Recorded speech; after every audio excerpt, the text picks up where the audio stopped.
O primeiro passo para mudar o futuro é o desejo, isto é, definir claramente o objetivo, saber exatamente o que se quer. Em segundo lugar, construa um acontecimento que você acredita que ocorreria depois da realização do seu desejo, um acontecimento que implique a sua concretização, algo que a ação do próprio eu seja predominante. Aqui, no segundo passo, você usa a sua imaginação para criar um mini-filme mental com uma única cena. E esta única cena é algo que acontece imediatamente após a realização do seu desejo. Imagine que o seu desejo se realizou. O que acontece imediatamente após o seu desejo ter sido realizado? Várias coisas acontecem. Escolha uma, aquela que você acha mais viável. Escolha uma coisa e crie essa cena, esse mini-filme mental com a sua imaginação para que você possa repeti-lo. Em terceiro lugar, imobilize o corpo físico e induza um estado semelhante ao sono, imaginando que está sonolento. Imobilizar, em terceiro lugar, imobilizar o corpo físico. Você tem que ficar completamente parado, não pode fazer nenhum movimento. Induza um estado semelhante ao sono, relaxando, respirando, imaginando que você está com sono. Deite-se ou relaxe em uma cadeira. Você pode deitar na cama ou sentar em uma cadeira, ou melhor ainda, se você tiver uma poltrona confortável. Em seguida, com os olhos fechados e a atenção focada na ação que você pretende vivenciar na imaginação, sinta-se mentalmente dentro da ação proposta, imaginando o tempo todo que está realmente executando essa ação aqui e agora. Aí você roda o seu mini-filme mental com você sendo o ator principal praticando a ação. Não é para ver o filme como se estivesse vendo uma tela de cinema, não. É para você imaginar a cena e você está dentro da cena sendo o ator principal executando a ação. É essencial participar da ação imaginária, não apenas observar de fora. Não pode ser como se você estivesse vendo um filme na tela. Você tem que ser o ator dentro da cena, interpretando o papel principal. É essencial participar da ação imaginária, não apenas observar de fora, mas sentir que você está de fato realizando a ação de modo que a sensação imaginária se torne real para você. Você deve repetir várias vezes esta cena de uma única ação. Um mini-filme que tem uma única cena e você repete várias vezes em estado meditativo, todos os dias, principalmente antes de dormir. Mas pode ser em qualquer horário que você tenha desenvolvido o hábito de fazer os seus exercícios meditativos. É importante lembrar que a ação escolhida deve ser aquela que ocorre depois da realização do desejo. Além disso, você deve se colocar emocionalmente na ação até que ela adquira toda a vividez e nitidez da realidade. Quando você cria o mini-filme mental, esta cena de 3 segundos que você escolhe tem que ser uma coisa que acontece imediatamente após o desejo ter sido realizado. Vamos supor que uma pessoa está com um problema na coluna e que não consegue andar, ou está andando com muita dificuldade. Então essa pessoa cria uma cena de ela correndo num parque, correndo numa praia. Porque se ela foi curada do seu problema de dificuldade para caminhar, o que acontece depois que esse desejo é realizado? Ela caminha, ela anda de maneira normal. Então, criar uma única cena de que está correndo num parque, por exemplo, é algo que ocorre depois da realização do desejo. Por exemplo, suponha que você deseje uma promoção no trabalho. Ser felicitado seria um acontecimento natural após a realização desse desejo. Tendo escolhido essa ação para vivenciar na imaginação, imobilize o corpo físico, não faça nenhum movimento, induza a um estado semelhante ao sono, relaxe cada vez mais respirando suavemente e imaginando que você está com sono. Você pode até repetir, estou com sono, dando aquelas sugestões, autossugestões para a sua mente subconsciente, estou ficando relaxado, estou ficando com sono. Induza um estado semelhante ao sono, um estado de leve torpor, mas no qual você ainda controla a direção dos pensamentos. Não é com muito sono, porque se você estiver com muito sono, aí você não vai conseguir fazer o exercício meditativo. Um estado de leve torpor, mas no qual você ainda controla a direção dos pensamentos. Um esforço de atenção sem esforço. Um estado de atenção sem esforço. Então, imagine um amigo diante de você. Coloque sua mão imaginária na dele, sinta sólida e real e mantenha uma conversa imaginária em harmonia com essa cena. Você não se visualiza à distância, nem no espaço, nem no tempo, sendo parabenizado no futuro. Ao contrário, você traz o lá para aqui e o futuro para o agora. O acontecimento futuro é uma realidade agora em um mundo de dimensão maior. Lembre-se que na quarta dimensão, passado, presente e futuro são uma coisa só. Não existe essa separação aqui, não existe essa separação que existe aqui na tridimensionalidade. Aqui uma coisa é o passado, outra coisa é o presente, outra coisa é o futuro. Na quarta dimensão, o tempo é uma continuidade, é um presente contínuo. Então não há diferença entre passado, presente e futuro, é uma coisa só. O acontecimento futuro é uma realidade agora, em um mundo de dimensão maior e, curiosamente, o agora nesse mundo maior equivale ao aqui do espaço tridimensional da vida cotidiana. O que é futuro na quarta dimensão, o que é futuro aqui na tridimensionalidade já é presente na quarta dimensão. A diferença entre sentir-se em ação aqui e agora e apenas visualizar-se em ação, como se estivesse assistindo a um filme, é a diferença entre o sucesso e o fracasso. Se você sentir-se em ação, com você dentro da cena, sendo o ator principal interpretando o papel, você obtém sucesso. Mas se você imaginar a cena com você assistindo de longe um filme, aí você obtém fracasso. Essa diferença fica clara se você agora se visualizar subindo uma escada e em seguida, com os olhos fechados, imaginar que a escada está diante de você e sentir que realmente está subindo, que está realmente subindo por ela.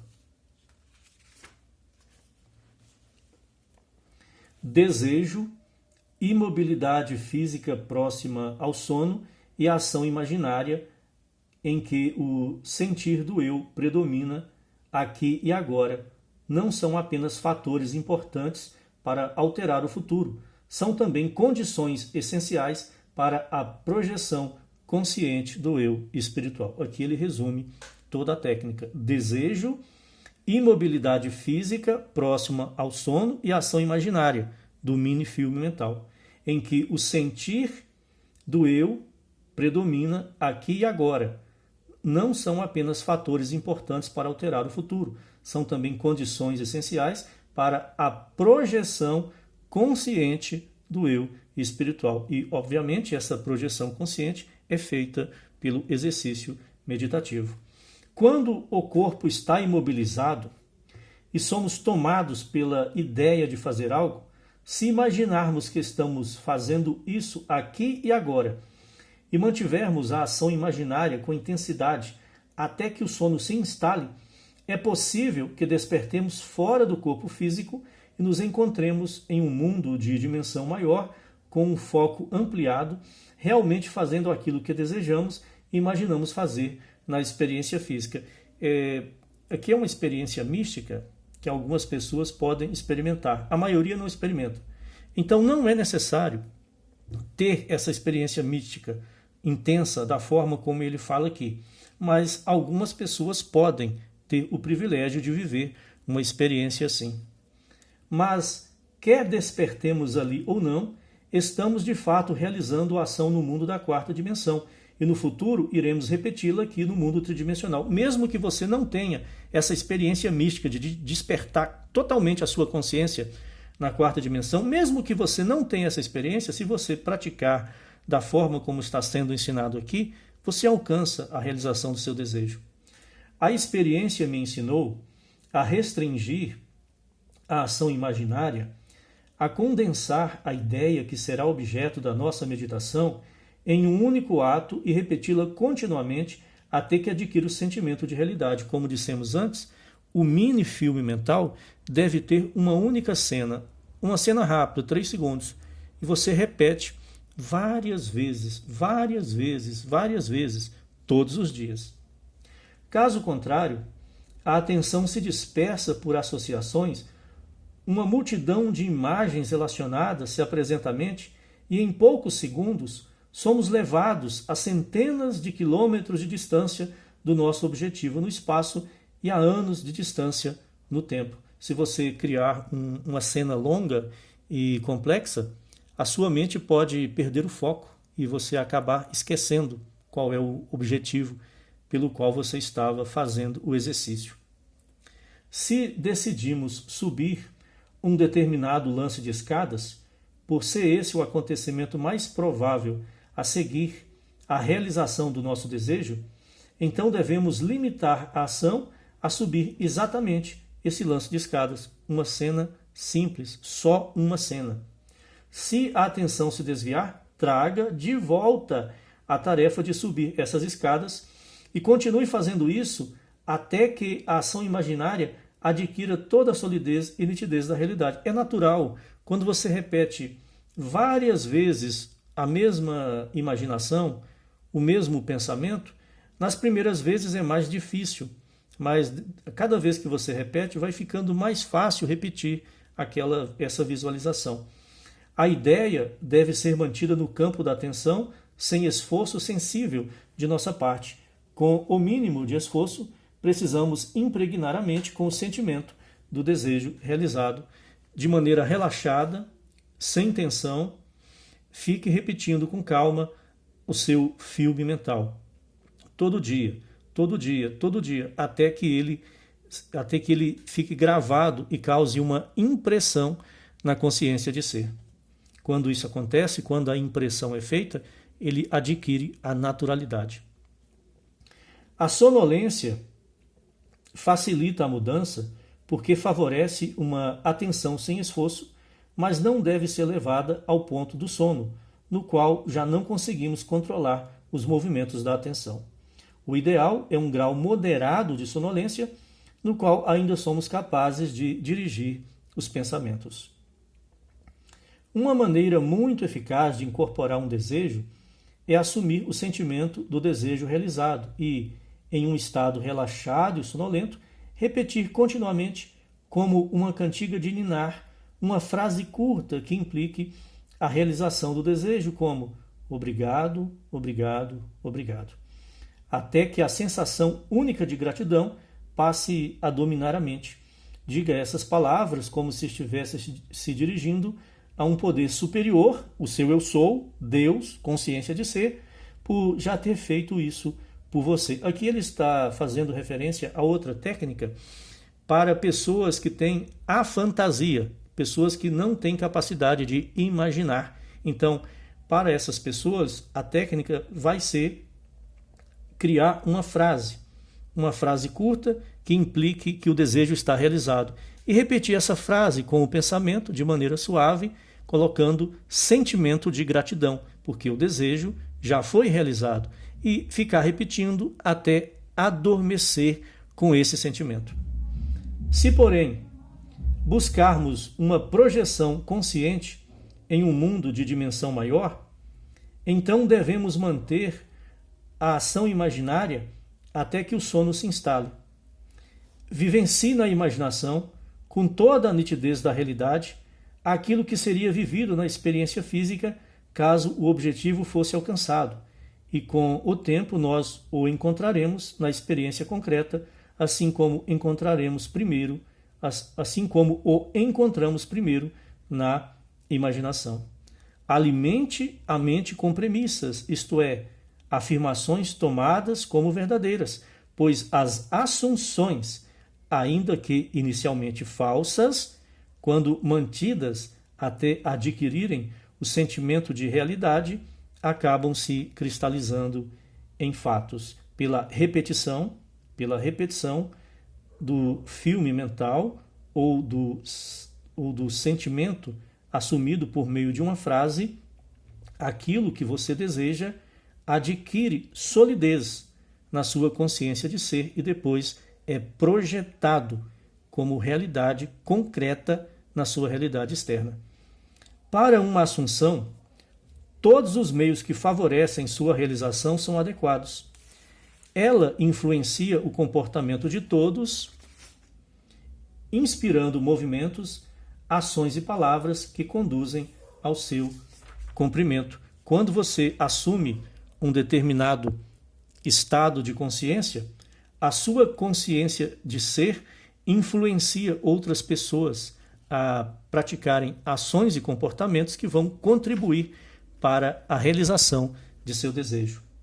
Para compreender como o homem molda o futuro em harmonia com suas assunções, simplesmente vivenciando na imaginação aquilo que vivenciaria na realidade se realizasse seu objetivo, é preciso entender o que se quer dizer por um mundo de dimensão maior, pois é a este mundo que recorremos para alterar o futuro.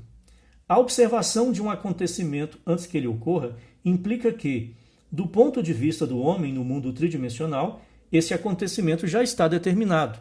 Portanto, para mudar as condições aqui, nas 3 dimensões do espaço, é necessário primeiro mudá-las na 4ª dimensão. Você altera a sua realidade aqui na tridimensionalidade, alterando na 4ª dimensão. E isso não é algo difícil de fazer, uma vez que você seja capaz de entrar em um estado meditativo para comungar com a sua própria consciência de ser. O homem não sabe exatamente o que se entende por um mundo de dimensão maior e, sem dúvida, negaria a existência de um eu de dimensão maior. É porque nós temos 2 eus, o eu humano e o eu divino, a mente carnal e a mente de Cristo. Ele está familiarizado com as 3 dimensões, comprimento, largura e altura, e sente que, se houvesse uma 4ª dimensão, ela deveria ser tão evidente quanto essas 3, ou seja, a 4ª dimensão deveria ser percebida pelos sentidos, mas não é, só pode ser percebida pela consciência de ser. No entanto, uma dimensão não é uma linha. É qualquer modo de medir algo que seja totalmente diferente de todos os outros modos. Ou seja, medir um sólido de forma quadridimensional significa medi-lo em qualquer direção que não seja comprimento, largura ou altura. Existe, então, outra maneira de medir um objeto além dessas 3? O tempo mede a minha vida sem empregar dimensões de comprimento, largura e altura. Não existe objeto instantâneo. Seu aparecimento e seu desaparecimento são mensuráveis. Ele dura um certo período. Podemos medir sua existência sem recorrer às 3 dimensões do espaço. O tempo é, sem dúvida, uma 4ª maneira de medir um objeto. Aqui, Neville-Goddard propõe que a 4ª dimensão é o tempo, mas não de forma separada, porque a dimensão acima inclui dentro de si, ou contém dentro de si, a dimensão abaixo. Portanto, a 4ª dimensão contém dentro de si todas as 3 dimensões anteriores. Quanto mais dimensões um objeto possui, mais substancial e real ele se torna. Uma linha reta, que existe inteiramente em uma única dimensão, adquire forma, massa e substância com a adição de dimensões. Que nova qualidade o tempo, como 4ª dimensão, acrescenta, tornando-o tão superior aos sólidos quanto os sólidos são as superfícies e as superfícies as linhas? O tempo é o meio pelo qual ocorrem as mudanças na experiência, pois toda mudança requer tempo. Essa nova qualidade é a mutabilidade. Observe que, se cortarmos um sólido ao meio, sua seção será uma superfície. Se dividirmos uma superfície, obtemos uma linha, e ao dividirmos uma linha, chegamos a um ponto. Isso significa que um ponto é apenas uma seção de uma linha. A linha, por sua vez, é uma seção de uma superfície.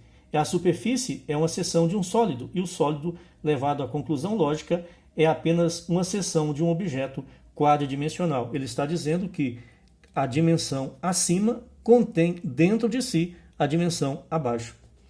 Não podemos evitar a conclusão de que todos os objetos tridimensionais são apenas seções de corpos quadridimensionais. Isso significa que, quando encontro você, encontro apenas uma seção do seu eu quadridimensional, o eu de quarta dimensão que não é visto.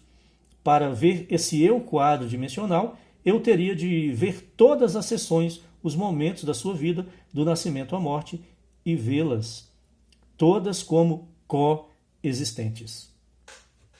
A leitura continua no próximo vídeo. Obrigado pela presença.